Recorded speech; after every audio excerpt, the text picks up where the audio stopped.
Assalamualaikum warahmatullahi wabarakatuh.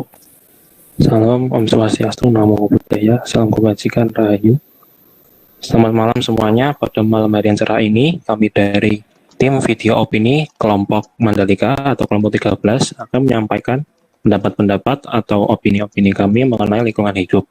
Nah, ada 10 topik terkait lingkungan hidup yang akan kami bahas. Dimulai dari topik pertama, yaitu pengertian lingkungan hidup yang akan dibahas oleh teman saya, Syauki dan Lupnaya.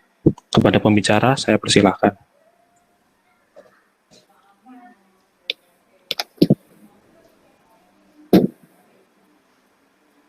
Nah, teman-teman, pasti kalian sudah nggak asing kan dengan lingkungan hidup. Lalu apa sih definisi lingkungan hidup itu? Nah, untuk lingkungan hidup bisa didefinisikan sebagai lingkungan yang terbentuk dari proses natural tanpa campur tangan manusia, yang terdiri atas sebagai sumber dari alam, baik berupa fisik, biologis, dan non-biologis. Untuk lebih jelasnya, saya arahkan ke Lupnaya. Oke, buat tambahan dari saya, lingkungan hidup merupakan kesatuan ruang dengan semua benda, daya, keadaan, dan makhluk hidup, termasuk manusia dan perilakunya yang mempengaruhi kelangsungan perkehidupan manusia dan kesejahteraan manusia serta makhluk hidup lainnya. Oke, terima kasih kepada pembicara yang topik selanjutnya yaitu mengenai jenis lingkungan hidup yang akan disampaikan oleh teman saya, Niken dan Laili. Kepada pembicara, saya persilahkan. Oke, terima kasih atas kesempatan yang telah diberikan. Teman-teman, kali ini aku dan juga Laili akan menjelaskan tentang topik pembahasan yang kedua, yaitu jenis lingkungan hidup. Teman-teman, sebelumnya tahu nggak sih ada berapa jenis lingkungan hidup? Ada yang bisa jawab nggak? Izin menjawabnya, Kak. Iya. Ya, jadi ada 4 jenis lingkungan hidup. Yang pertama biotik, yang kedua abiotik, yang ketiga alami, dan yang keempat buatan gen. Gitu. Oke, terima kasih ya. Betul banget nih teman-teman. Jadi yang pertama itu ada biotik. Aku menjelaskan tentang biotik dulu ya. Jadi menurut buku siswa ilmu pengetahuan alam, lingkungan hidup biotik merupakan suatu komponen yang terdiri dari makhluk hidup nih, dan makhluk hidup tersebut sebagai pengisi suatu ekosistem. Nah, ternyata semua organisme merupakan komponen biotik, dan di dalam ekosistem komponen biotik dikelompokkan berdasarkan fungsinya nih teman-teman. Yaitu yang pertama ada produsen. Biasanya nih produsen ciri-cirinya itu memiliki klorofil dan juga berfotosintesis. Lalu yang kedua konsumen. Biasanya nih konsumen itu hewan seperti herbivora, karnivora, dan juga omnivora. Dan yang terakhir yaitu ada decomposer atau biasa disebut dengan pengurai. Itu ada bakteri, cacing, ganggang, dan juga jamur. Nah, contoh-contoh dari lingkungan hidup biotik meliputi semua makhluk hidup seperti hewan, tumbuhan, mikroorganisme, dan juga manusia. Selanjutnya, aku akan menjelaskan tentang abiotik. Abiotik itu adalah sebuah istilah yang seringkali digunakan untuk menyebut sesuatu yang tidak hidup atau biasanya itu benda-benda mati. Nah, abiotik ini memiliki manfaat atau pengaruh yang sangat besar bagi kehidupan seluruh makhluk hidup. Contohnya seperti apa? Seperti air, angin, cahaya matahari, derajat keasaman, garam, kelembapan udara, suhu, tanah, topografi, dan juga iklim. Dan di dalam suatu lingkungan hidup, terjadilah interaksi antara lingkungan hidup abiotik dan juga lingkungan hidup biotik dan juga sebaliknya. Untuk yang lingkungan hidup alami dan juga buatan akan dijelaskan oleh teman aku, yaitu Laili. Aku akan menjelaskan yang ketiga ya, jenis lingkungan hidup, yaitu lingkungan hidup alamiah. Lingkungan hidup alamiah adalah lingkungan hidup yang terbentuk karena proses alam, dan di dalamnya terdapat unsur abiotik, unsur biotik yang telah dijelaskan Niken tadi, lalu organisme kecil serta perpaduan segala kondisi yang bekerja secara dinamis atau berubah-ubah. Lingkungan hidup terbentuk tanpa campur tangan manusia. Selanjutnya aku akan menjelaskan apa aja sih ciri-ciri lingkungan hidup. Yang pertama, lingkungan hidup alamiah. Yang pertama, lingkungan hidup alam merupakan suatu ekologi atau ekosistem yang berfungsi sebagai sistem alam tanpa campur tangan manusia, termasuk vegetasi, tanah, batuan, jadi dalam batas-batas dan sifatnya.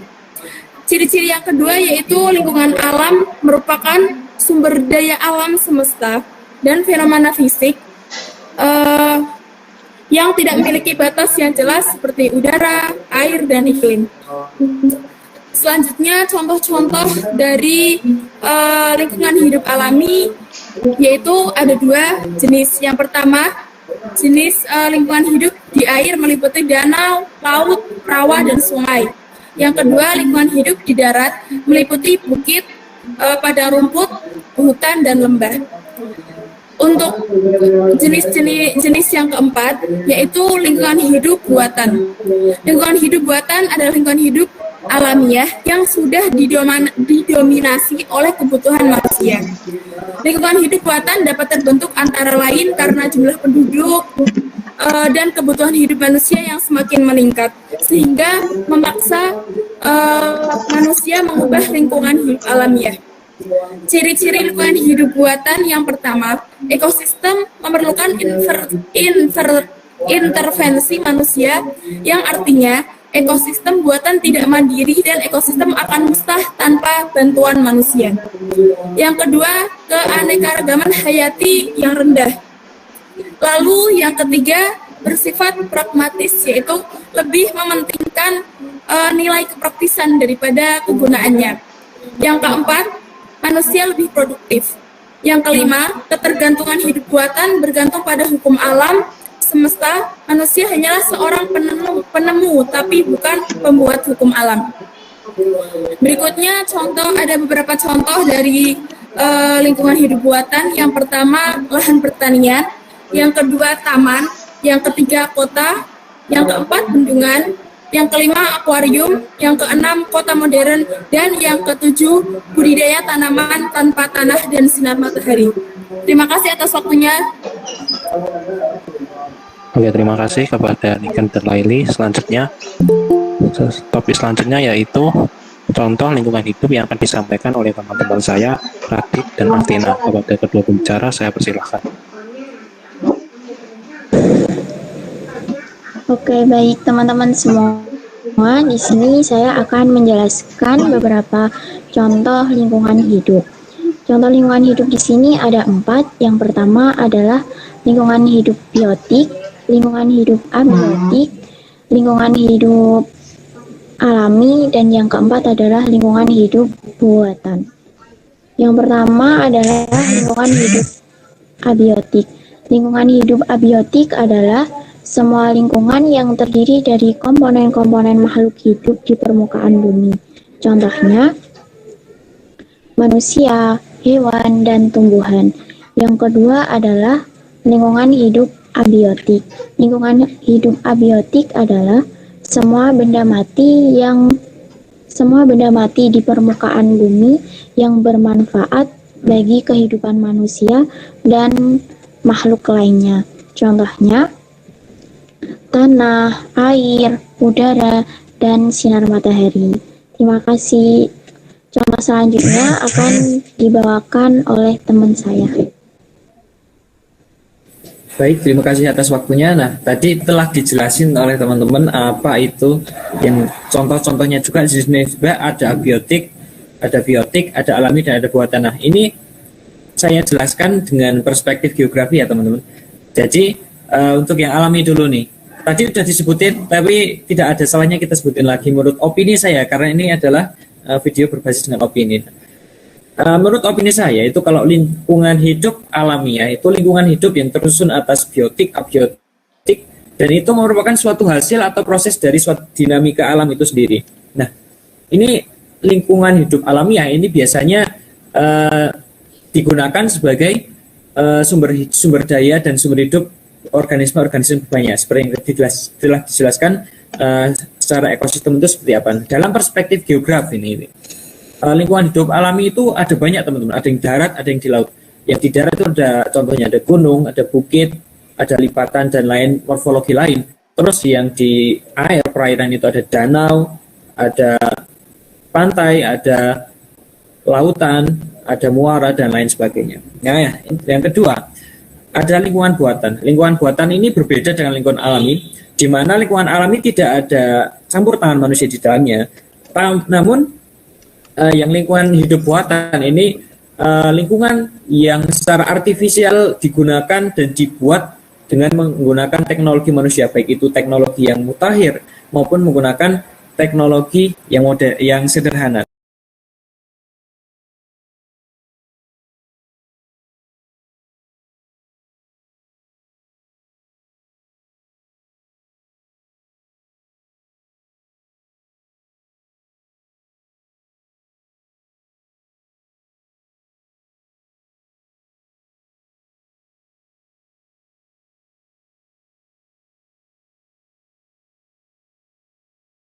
adalah tumbuhan-tumbuhan akan mati dan bumi ini akan gersang.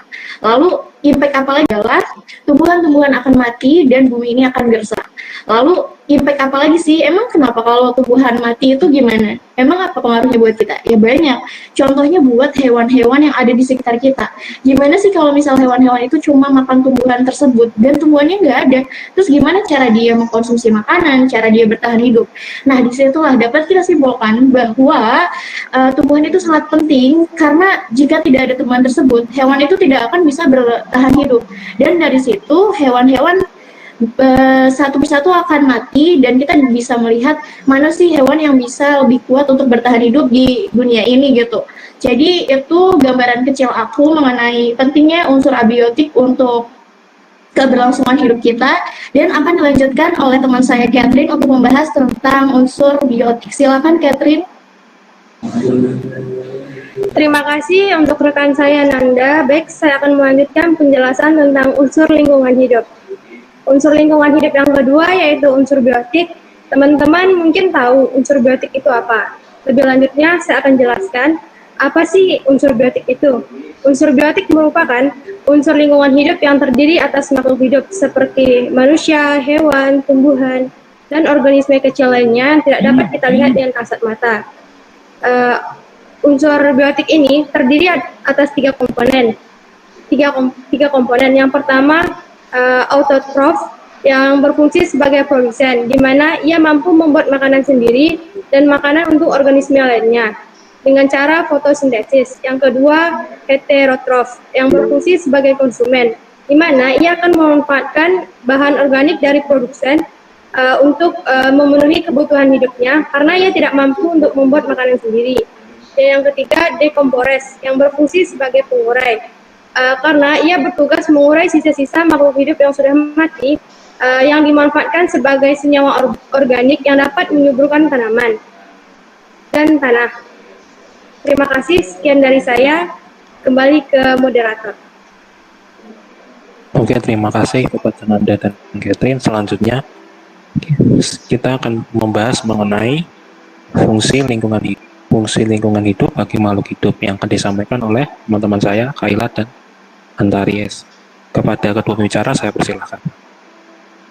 Oke, terima kasih Kak Hilal atas waktunya. Jadi di sini kayak yang udah dijelasin sama teman-teman aku nih, dari mulai pengertian, jenis, contoh, unsur-unsur lingkungan hidup juga punya fungsi loh yang sangat penting banget buat kita. Nah, lingkungan hidup ini memiliki beberapa fungsi yang sangat berpengaruh pada kelangsungan hidup unsur-unsur di dalamnya. Nah, fungsinya apa aja sih? Yang pertama itu sebagai tempat untuk mendapatkan makan. Lingkungan hidup itu menjadi sumber untuk mendapatkan makanan guna memenuhi kebutuhan. Dengan demikian, kehidupan makhluk hidup di dalamnya dapat berlangsung dengan baik. Nah, yang kedua itu ada sebagai tempat untuk beraktivitas. Lingkungan hidup yang baik itu bakal menjadi tempat untuk beraktivitas yang menyenangkan. Sebagai makhluk sosial, manusia pasti berinteraksi dengan orang lain sehingga membutuhkan tempat yang layak untuk melakukan aktivitas. Nah, yang ketiga itu salah satu yang penting banget yaitu sebagai tempat untuk tinggal. Lingkungan hidup itu dapat menjadi tempat tinggal yang nyaman dan aman bagi makhluk hidup. Karena itu, kita harus selalu nih menjaga kelestariannya agar kehidupan di dalamnya dapat berlangsung dengan baik. Nah, selanjutnya bakal dijelasin sama teman aku, Ilva. Oke, di sini saya izin melanjutkan pernyataan dari Kaila. Kita akan membahas tentang fungsi lingkungan hidup. Nah, yang keempat itu sebagai penyedia sumber daya alam. Nah, di mana sumber daya alam ini contohnya itu seperti bahan bakar fosil, gas bumi, air, maupun sebagainya.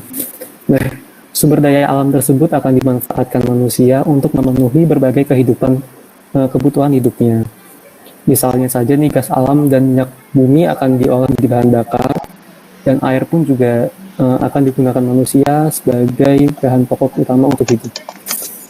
Nah, yang kelima nih, sebagai penyedia air. Nah, kita semua tahu ya, di sini semua makhluk hidup dari manusia, hewan maupun tumbuhan itu pastinya membutuhkan air untuk bertahan hidup. Nah, karena itu air ini menjadi komponen yang sangat penting bagi kehidupan di bumi. Nah, jika kita kekurangan air, maka dampaknya ya pasti nanti akan dehidrasi dan akibatnya misalkan fatal nih, makhluk hidup bisa akan lemas, sakit, bahkan mati. Nah, oke, yang terakhir itu lingkungan hidup juga mempunyai fungsi sebagai penyedia oksigen. Nah, kita semua tahu nih, pasti semua makhluk hidup ya, tidak terkecuali manusia, itu pasti membutuhkan oksigen untuk hidup. Nah, untuk respirasi juga, bahkan juga untuk bernapas ya. Nah, sama halnya seperti air, jika kita kekurangan oksigen, maka hidup akan lemas, bahkan mati. Waktu dan tempat, saya persilakan untuk moderator. Oke, terima kasih kepada Kak Hila dan Ilva. Topik selanjutnya yang akan kami bahas yaitu mengenai penyebab kerusakan lingkungan yang akan dibahas oleh teman saya, Akbar. Kepada pembicara, saya persilakan. Oke, terima kasih atas waktu yang telah diberikan. Nah, selain memiliki fungsi, ternyata lingkungan hidup ini juga memiliki banyak kerusakan. Faktor kerusakan dari lingkungan hidup ini ada dua. Yang pertama, faktor alam, dan yang kedua, faktor akibat ulah manusia itu sendiri. Kerusakan lingkungan hidup faktor alam dapat berupa bencana alam seperti banjir, tanah longsor, dan kebakaran hutan. Seperti yang kita ketahui, banjir yang terjadi dapat merusak beberapa lingkungan seperti persawahan dan lingkungan perumahan masyarakat. Selain itu juga, tanah longsor yang terjadi dapat membuat rumah-rumah warga rusak dan tertimbun oleh tanah. Nah, selain itu juga terdapat beberapa faktor dari ulah manusia itu sendiri, seperti pembakaran hutan secara liar, pembuangan sampah sembarangan. Selain itu juga ternyata selain faktor alam dan faktor ulah manusia, ternyata kedua faktor ini saling berkaitan satu sama lain. Karena terkadang ada ulah manusia yang dapat menyebabkan terjadinya kerusakan lingkungan hidup, seperti membuang sampah sembarangan dapat menyebabkan banjir, dan penebangan hutan secara liar dapat menyebabkan hutan gundul, dan juga pembakaran sampah dapat membuat polusi udara yang banyak dan juga bisa menimbulkan kebakaran hutan yang terjadi. Sekian dari saya, kembali ke moderator. Oke, terima kasih Akbar. Selanjutnya, kami akan membahas mengenai cara menjaga dan melestarikan lingkungan hidup yang akan disampaikan oleh saya sendiri, Hilal, dan teman saya, Elisa. Oke, mulai dari saya terlebih dahulu. Jadi teman-teman, cara untuk menjaga lingkungan hidup dapat dimulai dari tingkat atas atau tingkat pemerintahan. Yang pertama yaitu dengan membuat kebijakan-kebijakan yang pro atau peduli terhadap lingkungan hidup. Sebagai contoh, kita dapat menerapkan program emisi zero karbon atau net zero ya teman-teman. Atau dapat juga dengan menggalakkan pengembangan energi ramah lingkungan seperti tenaga surya, tenaga biogas ataupun tenaga air. Tentunya kita dapat membuat peraturan juga untuk menjaga pohon atau hutan seperti dengan menghukum pemburu liar dan mencegah perusahaan-perusahaan yang akan menebang dan menghabisi hutan, karena hutan itu penting buat lingkungan kita, teman-teman. Oke, sekian dari saya, akan dilanjutkan oleh teman saya, Elisa. Oke, saya akan melanjutkan pembahasannya. Cara mengatasinya selanjutnya itu dengan menggunakan produk daur ulang. Salah satu bentuk strategis pengelolaan sampah padat yang terdiri atas kegiatan pemilahan, pengumpulan, pemprosesan, pendistribusian, dan juga pembuatan produk atau material yang bekas pakai, serta komponen utama di dalam manajemen sampah modern, dan bagian ketiga pada proses hierarki sampah 4R. Nah, selanjutnya itu dengan cara tidak membakar sampah. Membakar sampah dapat melepaskan gas-gas yang menyebabkan kerusakan ozon, mengatur jumlah atau porsi sinar ultraviolet yang masuk ke permukaan bumi. Yang selanjutnya, tidak membuang sampah di sungai. Membuang sampah di sungai dapat mengakibatkan aliran air yang dapat di sungai menjadi terhambat dan menjadi tercemar. Oke, terima kasih. Oke, terima kasih Elisa. Topik selanjutnya yang akan kami bahas yaitu alasan kita harus menjaga dan melestarikan lingkungan sekitar kita, yang akan disampaikan oleh teman saya Cynthia dan Yeni. Kepada kedua pembicara saya persilakan. Oke, terima kasih buat Hilal dan Elisa. Kali ini aku akan membahas materi selanjutnya, yaitu mengapa kita harus menjaga dan melestarikan lingkungan di sekitar kita. Emang penting ya menjaga dan melestarikan lingkungan itu? Tentu saja sangat penting ya teman-teman. Menjaga dan melestarikan lingkungan merupakan sikap dan tindakan yang selalu berupaya mencegah kerusakan pada lingkungan alam di sekitarnya, serta mengembangkan upaya-upaya untuk memperbaiki kerusakan alam di sekitarnya, serta mengembangkan dan menjaga kebersihan lingkungan, sebab menjaga kebersihan lingkungan sangatlah berguna untuk kita semua dan dapat menciptakan kehidupan yang aman, bersih, sejuk, dan sehat. Pelestarian lingkungan juga sangat penting dalam menyelamatkan dan membantu hewan dan tanaman, karena itu semua bergantung satu sama lain untuk bertahan hidup. Pohon mengubah karbon dioksida yang dihasilkan menjadi oksigen, sehingga membantu kita untuk bernafas. Lingkungan yang kita tinggali, yaitu bumi, harus dijaga kelestariannya. Hal ini merupakan kewajiban semua manusia yang tinggal di bumi. Sebab dari lingkungan yang kita tinggali, kita bisa memenuhi segala kebutuhan sehari-hari. Jika manusia hanya memanfaatkannya tanpa melestarikan, maka lingkungan bisa menjadi rusak. Dampak dari kerusakan lingkungan tersebut nantinya akan dirasakan oleh manusia sendiri, bahkan juga makhluk hidup lainnya. Nah, apakah teman-teman telah turut aktif mengusahakan pelestarian lingkungan di sekitar? Oke, di sini aku juga bakal menyebutkan nih beberapa manfaat menjaga kelestarian lingkungan diantaranya. Yang pertama adalah terhindar dari penyakit yang disebabkan lingkungan yang tidak sehat. Yang kedua adalah lingkungan menjadi lebih sejuk. Yang ketiga adalah bebas dari polusi udara. Yang keempat adalah air menjadi lebih bersih dan aman untuk diminum. Dan yang terakhir adalah lebih tenang dalam menjalankan aktivitas sehari-hari. Selanjutnya kita dilanjutkan sama teman saya adalah Heni, silahkan. Oke, kenapa sih kita harus menjaga lingkungan? Nah, menjaga lingkungan merupakan tanggung jawab kita bersama sebagai umat manusia. Banyak sekali sumber daya alam yang harus benar-benar kita jaga dan lestarikan demi kelangsungan hidup kita bersama kelak kemudian. Apabila manusia hanya memanfaatkannya tanpa ada pelestarian, maka yang terjadi adalah lingkungan yang rusak. Nah, dampak dari kerusakan itu pun nantinya akan dirasakan oleh manusia itu sendiri. Dengan menjaga alam juga akan menguntungkan kita sebagai manusia, karena kita akan terbebas dari penyakit yang mungkin saja timbul nantinya akibat kerusakan atau pencemaran lingkungan tadi. Terkait apa yang akan terjadi jika manusia tidak memelihara lingkungan akan dijelaskan oleh Putri dan Amara. Selanjutnya saya kembalikan ke moderator. Oke, terima kasih Cynthia dan Heni. Selanjutnya kami akan membahas mengenai apa yang akan terjadi jika manusia tidak memelihara lingkungan hidup, yang akan disampaikan oleh teman saya Putri dan Amara. Kepada kedua pembicara saya persilahkan.